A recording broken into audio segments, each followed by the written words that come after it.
AP CS Anil Chandra పునేఠాపై కేంద్ర ఎన్నికల సంఘం బదిలీ వేటేయడంపై ముఖ్యమంత్రి చంద్రబాబు నిప్పులు చెరిగారు. ఏ తప్పు చేయకుండానే సీఎస్ పునేఠాను బదిలీ చేశారంటూ ఆయన మండిపడ్డారు.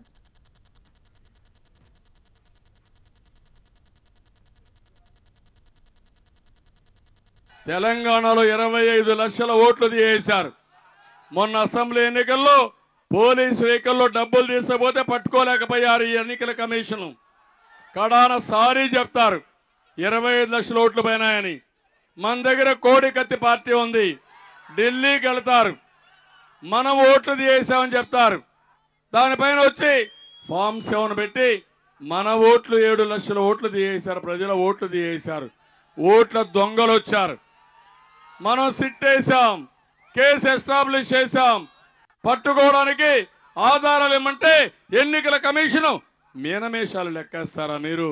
ఏ కంప్యూటర్లో వచ్చి చెప్పమంటే చెప్పరా మీరు? అంటే ఇలాంటి దుర్మార్గులను కాపాడుతూ ఏ తప్పు చేయని చీఫ్ సెక్రటరీని డీజీని మీరు ట్రాన్స్ఫర్ చేస్తారా? చేయండి, చూస్తా. ఏం చేస్తారో చేయండి, లెక్క కూడా పెట్టుకోరు.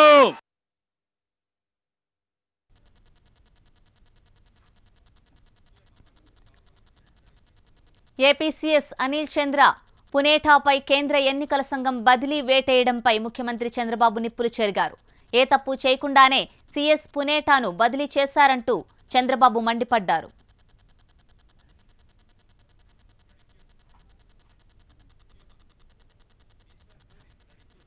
ఇదే విషయానికి సంబంధించి మరింత సమాచారం మనకు అందించడానికి మా ఏపీ బ్యూరో చీఫ్ ఈశ్వర్ సిద్ధంగా ఉన్నారు. ఈశ్వర్, చెప్పండి.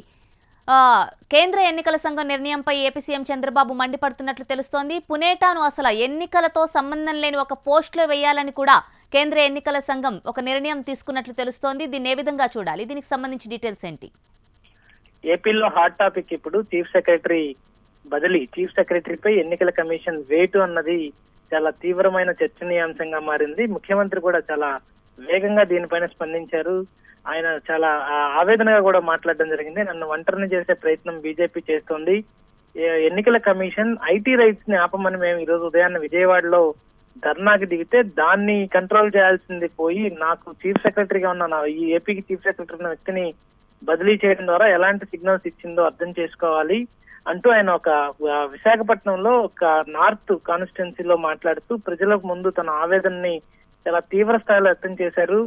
కేంద్రం ఇట్లాంటి చర్యలకు పాల్పడుతూ నన్ను మానసికంగా ఇబ్బంది పెట్టే ప్రయత్నం చేస్తుంది. మీరందరూ నాకు అండగా నిలవాల్సిన తరుణం ఇది, మీరందరూ నాకు సపోర్ట్ చేయాలి అంటూ ఆయన పబ్లిక్ నుంచి కూడా ఆయన ఒక పబ్లిక్ అప్పీల్ చేసి వాళ్ళ సపోర్ట్ ని చాలా ఆవేదనతో కూడిన స్వరంతో రిక్వెస్ట్ చేసిన వైనాన్ని మనం కొద్దిసేపటి క్రితం చూసాం. ఇట్లాంటి పరిస్థితికి దారితీసిన పరిణామాలు మాత్రం ఒకసారి చర్చించాల్సిన పరిస్థితి ఇప్పుడు కనిపిస్తోంది. ఎందుకంటే చీఫ్ సెక్రటరీ ఎన్నికల కమిషన్ గత వారంలో 3 ఐపీఎస్ అధికారులను బదిలీ చేస్తూ ఉత్తర్వులు ఇచ్చింది. వారిలో ఇంటెలిజెన్స్ అడిషనల్ డీజీపీతో పాటు కడప, శ్రీకాకుళం ఎస్పీలు 2 కూడా ఉన్నారు. అయితే రాష్ట్ర ప్రభుత్వం కడప, శ్రీకాకుళం ఎస్పీలను బదిలీ చేసి ఇంటెలిజెన్స్ అడిషనల్ డీజీపీని మాత్రం బదిలీ విషయంలో కొంత ఆలస్యం చేసింది. ఆలస్యం చేయడమే కాకుండా ఆయన ఎన్నికల కమిషన్ పరిధిలోకి రారంటూ ఆయన పూర్తి స్థాయిలో ఆయన్ని నిలువరించే ప్రయత్నాన్ని ఇప్పటి వరకు చేసిన పరిస్థితి కనిపించింది. అయితే దానికి ప్రభుత్వం చాలా సీరియస్ గా స్పందించింది. హైకోర్టుకు వెళ్లి ఆయన దాన్ని నిలువరించే ప్రయత్నం చేసింది. అయితే హైకోర్టు కూడా ఎన్నికల కమిషన్ విధుల్లో మేము జోక్యం చేసుకోబోము అని దాన్ని ఆ పిటిషన్ ని వెనక్కి తీసుకోవాలని రాష్ట్ర ప్రభుత్వాన్ని కోరింది. ఈ నేపథ్యంలో అదే ప్రధానమైన అంశంగా ఈ రోజు ఎన్నికల కమిషన్ చీఫ్ సెక్రటరీని బదిలీ చేసింది. దాని మీద తెలుగుదేశం ప్రభుత్వం, పార్టీ 2 చాలా సీరియస్ గా ఉన్న పరిస్థితి కనిపిస్తోంది. మరొక వైపు చూస్తే డీజీపీని కూడా రేపు బదిలీ చేసే అవకాశాలు ఉన్నట్టుగా తెలుస్తోంది. Okay Eshwar, thank you. Short break తీసుకుందాం.